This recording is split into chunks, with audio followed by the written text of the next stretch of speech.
Okay, continue where we left off yesterday. The last thing we were learning yesterday about dangerous things. Okay, so continuing, the din is like this. You're not allowed to chop down a fruit tree. Any fruit tree that bears fruits, it's biblically forbidden to chop down the fruit tree. According to Rabbi Yehuda Chosid, it's brought down, it's even a sakana, it's even dangerous to knock down a fruit tree. There are certain conditions, though, that you would be allowed to knock down a fruit tree. Number one, if it doesn't produce the normal amount of fruit it normally produces, or it's ruining other trees.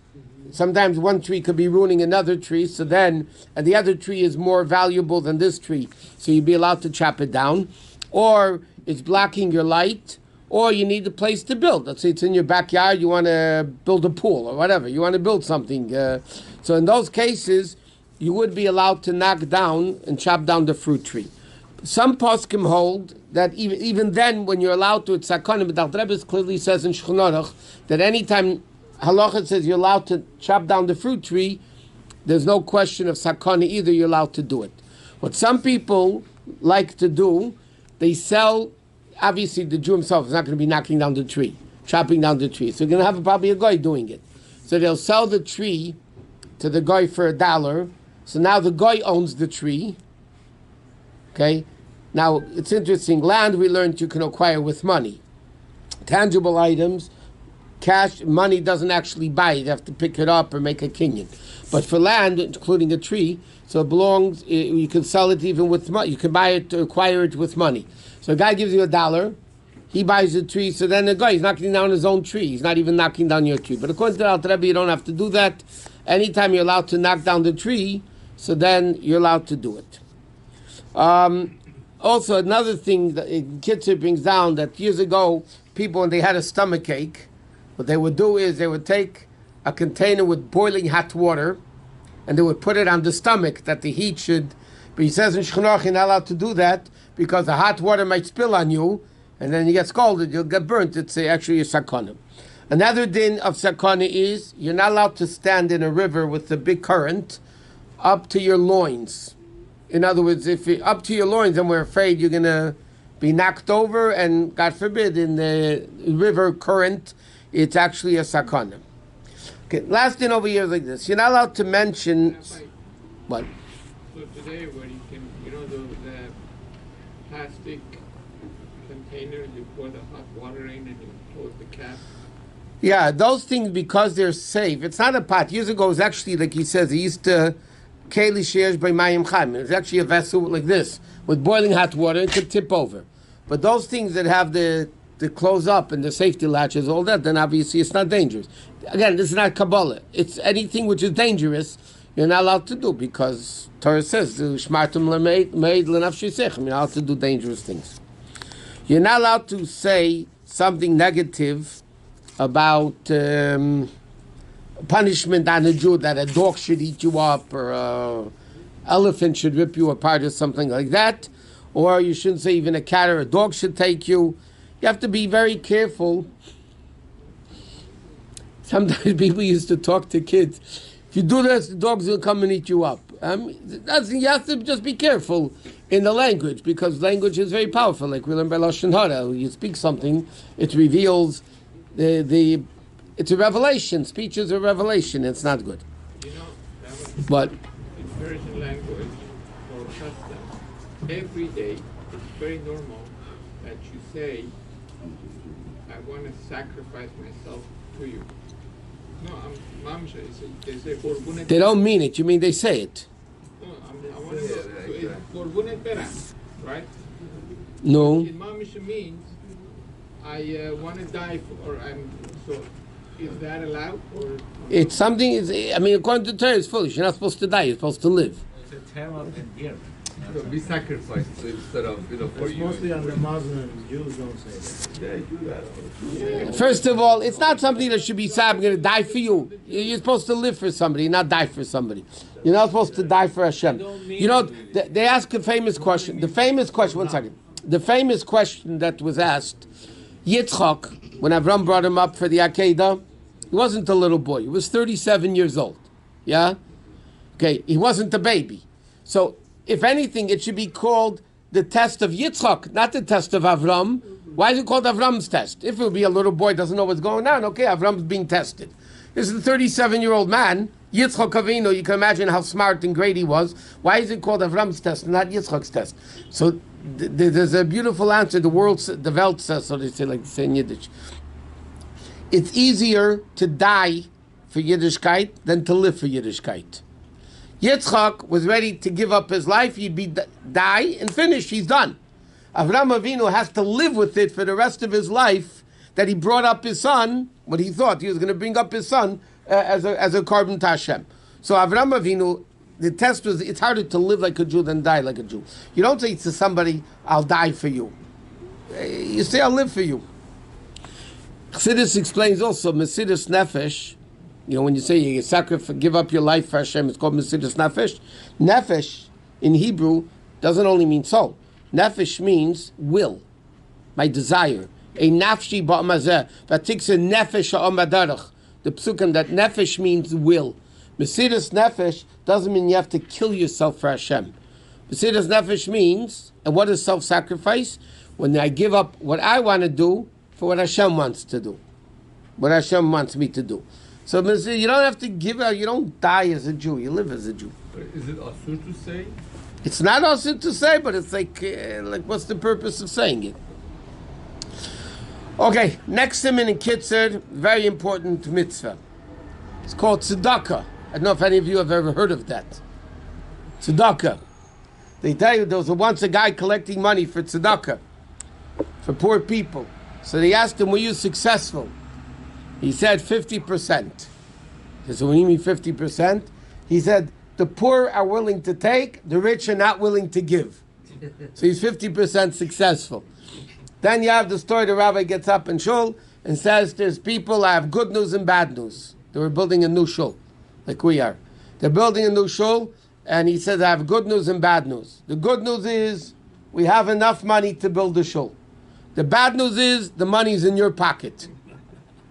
So there's a mitzvah in the Torah of giving tzedakah. Okay, in fact, it's brought down many, many places, B'seich Tiftach, and all the mitzvahs in the Torah of giving tzedakah.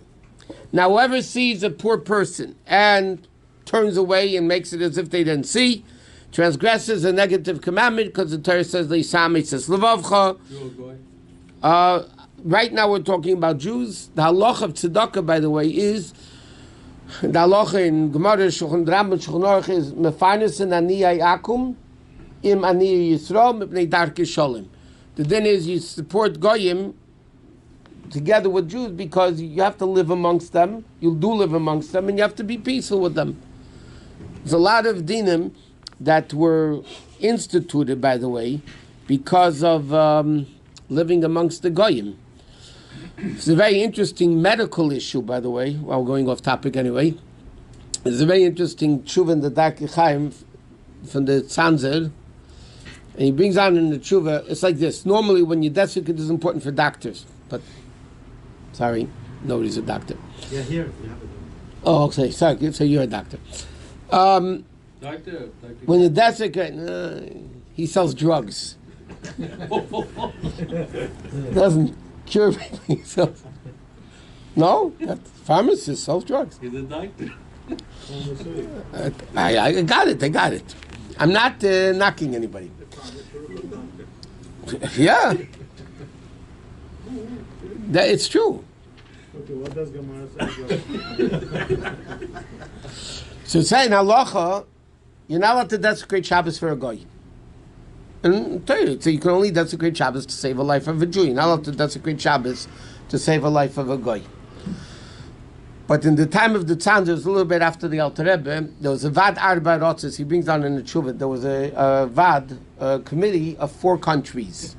Those are like Romania, Hungary, Poland, those 4 countries at that time where most of the Jews lived. And the poskim of that generation got together and they ruled that because they were amongst the Goyim, there were pogroms and, anti-Semitism, rampage anti-Semitism. So the paskin that you can desecrate Shabbos even for a goy. Vad Arba Rotzes was matter to desecrate Shabbos for a goy. The only thing most paskim say that was only in things which are rabbinically forbidden. They can't come along and permit biblical things. But this committee, the Vad of Poskim, permitted in rabbinic things that you can desecrate Shabbos not only for a Jew has a mitzvah to desecrate Shabbos, but for a guy you're allowed to desecrate Shabbos.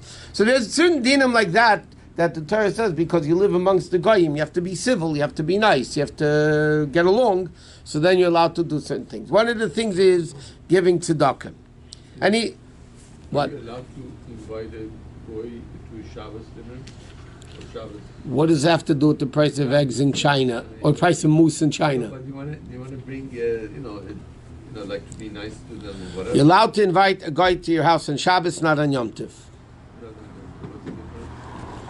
What's the difference? Difference is because one you're allowed to do, one you're not allowed to do.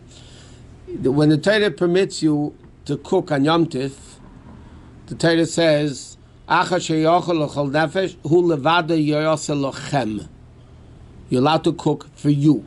The Gemara learns that excludes animals. Don't forget, people owned animals. You're not allowed to cook on Yom Tov for animals.